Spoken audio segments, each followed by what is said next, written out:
So we go to the parse editor, we go to the go sort mode secondary, choose one of the figures and use it as a template. We'll use the first figure, choose to move copy to this element, choose the number 2 itself for this operation. Could have been any of the figures. Copy, and we'll append above this element. Hit the update button. Okay, there it is. The figure has copied itself.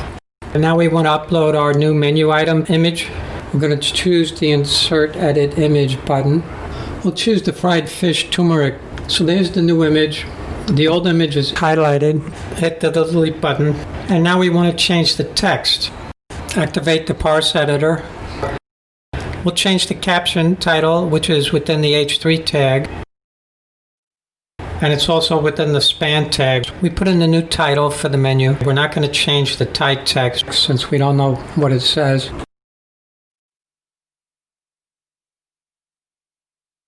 And for the figure caption P element text, we'll put in a description of the new menu item.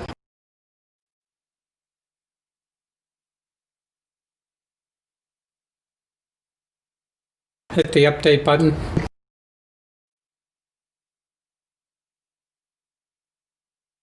Alright, well there's the new Thai fried fish dish. So copying is a convenient way to use any particular element as a template to create more elements once we have one already created. And if we don't, we will go back and we create one from the beginning. We can look at a couple of methods to do that real quick. So we want to make a precise placement of a new menu item between the first and second figures. And an easy way to do that is to create an element between the two figures using the parse editor. So we go to Add, Replace, and Target Element option. We're going to add as a next sibling, which is default, and then we'll choose Division. That last selection automatically updates the change. Okay, here we have our new div. Now in that, we're going to put targets. So we click the Edit Text button, put in the text that we want, and then hit Update Text Change. Remove the editor. There's our target. We're going to click it. There are two ways to build menu items. Add one image, then build it up into a menu item, and then use copying the way that we just copied it, creating elements one after the other. Or we can build up several elements at the same time, and we'll do that.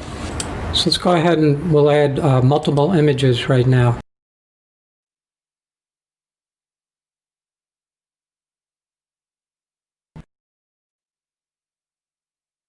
And here we see the image tags directly within the division. Now we go back to the multi-editor, and then we go down to this bottom group of choices, which once we click it, they automatically do the operation specified.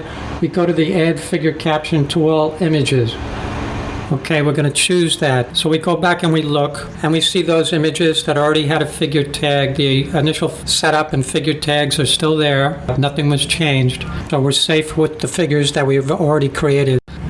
And there's the target text that we can get rid of. It did its job.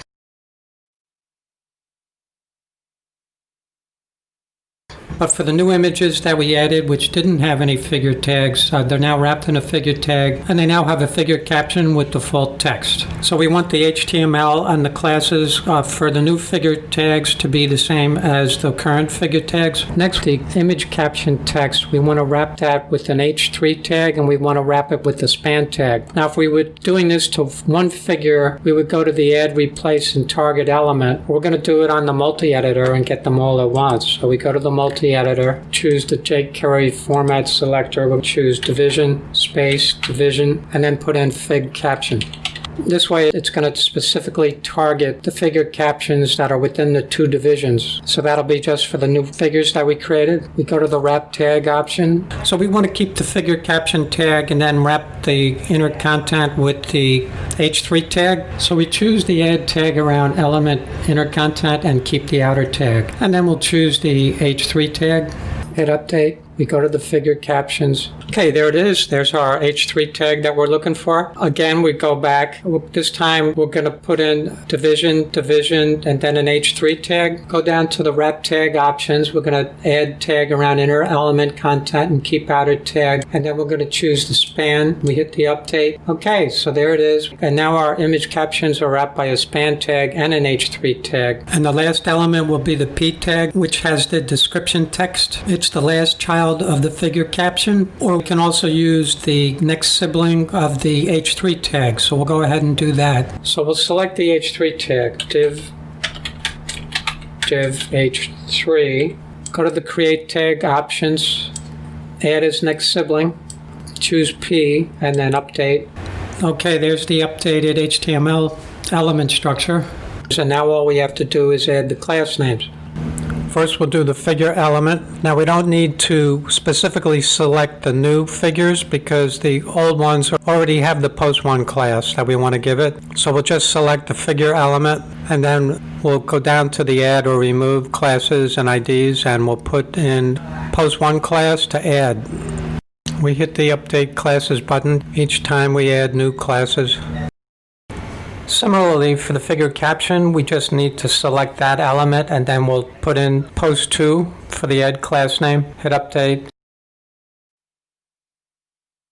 For the span tag, we're going to put in post3.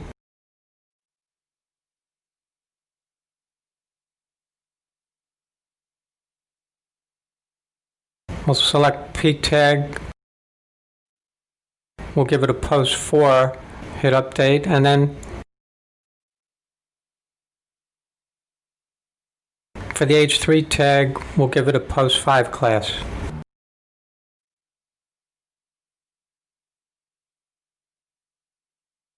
Now we're going to have to go through each of these P tags and add the text that we want. We're just using the same pasted text for demonstrating. And we update each text change that we're making. And of course, we would change the title text as well for each of the menu items. We submit that. We'll go back. And taking a look, we didn't remove that division tag, which is wrapping the new figures, so we need to remove that. We strip tag it, we submit, then we'll go back to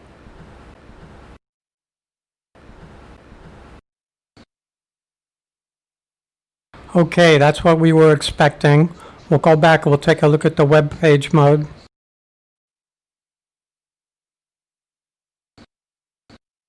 Okay, there it is. There are the new figures that we created, and they look similar to the elements we manipulated from the recipe site.